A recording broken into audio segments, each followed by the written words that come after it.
Alhamdulillah sekarang aku udah masuk kamar dan bayinya juga udah sama aku ya teman-teman. Bayinya juga sehat, alhamdulillah. Walaupun berat badannya juga kurang, tapi mudah-mudahan nanti setelah itu makin sini makin bertambah dan sehat terus ya teman-teman.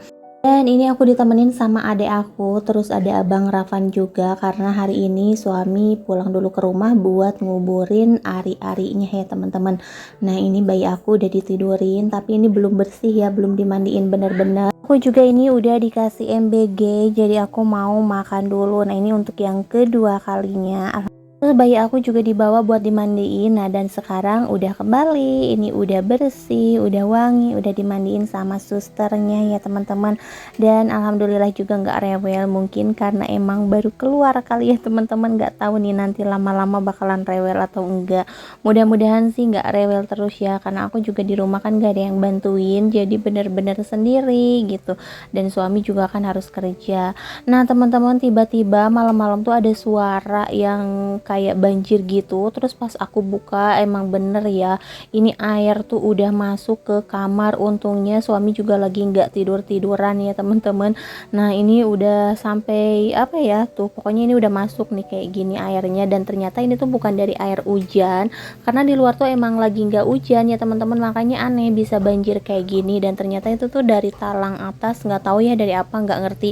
Padahal ini kita tuh di lantai 3 ya teman-teman. Nah ini bayi aku lagi tidur dan alhamdulillahnya sih nggak gede gitu ya airnya, maksudnya tuh nggak nyampe tinggi gitu. Dan ini juga papanya Rapan tuh bantu-bantu buat buangin airnya. Nah ini semua suster, semua pegawai juga pada sibuk ya teman-teman, karena ngeri kan banyak setrum-setrum gitu, takutnya nyetrum juga kan, apalagi nih airnya udah banyak kayak gini. Nah ini aku nungguin aja sambil ngeliatin yang pada bersih-bersih. Karena kamar aku juga udah nggak bisa ditempatin karena bawahnya tuh air terus ya teman-teman, masih belum surut juga, dari atas tuh masih belum dibenerin, jadi masih gerocok aja.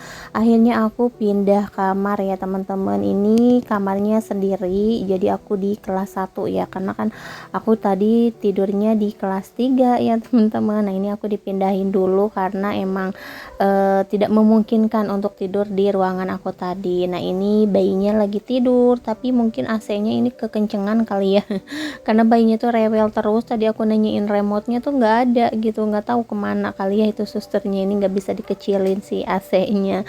Nah ini emang paling enak digendong sama papahnya sih, jadi kalau misalkan digendong itu dia nggak rewel, dia anteng tidur aja. Tapi kalau ditidurin ya udah dia nangis lagi kayak kedinginan atau apa, nggak ngerti pokoknya.